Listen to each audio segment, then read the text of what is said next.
Direct செல்லிங்ல கொண்டு வந்தாருன்னு பாத்தீங்கன்னா வெளியிற கலப்படமான ப்ராடக்ட் டூப்ளிகேட் ப்ராடக்ட்டும் வராது.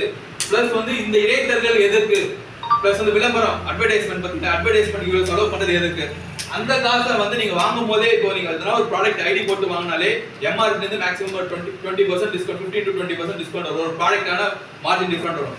அதுக்கப்புறம் நீங்க ரெகுலரா பர்ச்சேஸ் பண்றீங்க பாத்தீங்கன்னா 6 மாசம் பர்ச்சேஸ் பண்ணும்போது பாத்தீங்கன்னா உங்களுக்கு ஃப்ரீ ப்ராடக்ட்ஸ் வாங்க. நீங்க என்ன ப்ராடக்ட்ஸ் வாங்குறீங்க அது ஃப்ரீ ப்ராடக்ட்ஸ் வரும். அந்த ஃப்ரீ ப்ராடக்ட்ஸ் எப்படின்னா மாசம் ஒரு 5000 ரூபாய்க்கு நீங்க வாங்குறீங்கன்னா 5000 பே பண்றீங்கன்னா அதுல வந்து பாத்தீங்கன்னா எல்லா ப்ராடக்ட்டும் 5000 ரூபாய்க்கு உங்களுக்கு ஃப்ரீ கொடுத்துருவாங்க.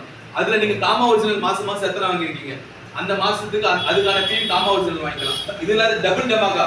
அதுக்கப்புறம் வந்து நியூட்ரி சார்ஜ் ப்ராடக்ட் நான் சொன்ன பார்த்தீங்கன்னா பெண்களுக்கு அந்த கொலஸ்ட்ரால் லிஃப்ட் பயோ ஏஜ் சுகர் பேஷண்ட்லாம் இருக்காங்க எல்லாமே யூஸ் பண்ற ப்ராடக்ட்ஸ்லாம் வந்து பாத்தீங்கன்னா அது நீங்க மாசம் என்ன வாங்கிருப்பீங்களே அதுக்கான ப்ராடக்ட் நீங்க எவ்வளவு வாங்கிருக்கீங்க அது தனியா உங்களுக்கு ஃப்ரீ கொடுத்துறாங்க 6 மாசம் ப்ராடக்ட். அது இல்லாத நீங்க அந்த 40% வந்து டைரக்டா உங்களுக்கே கொடுக்குற வசதி தான். உங்க மக்களுக்கே யாருக்கு வேணும் உங்களுக்கு நம்ம யூஸ் பண்ற ப்ராடக்ட் நல்லா இருக்கு ப்ராடக்ட் அந்த 40% ஏன் இடைத்தரகர்கள் எதற்கு பிளஸ் இது ஏன் டூப்ளிகேட் வராதுன்னு சொல்ல வந்து டைரக்டா வந்து பில் வரது மேனுஃபேக்சர் ஆகி ஆத்தரைஸ் கம்பெனி டிப்போ இருக்கும் எல்லா இடத்துலயும் ஸ்டேட் வைஸ்ல.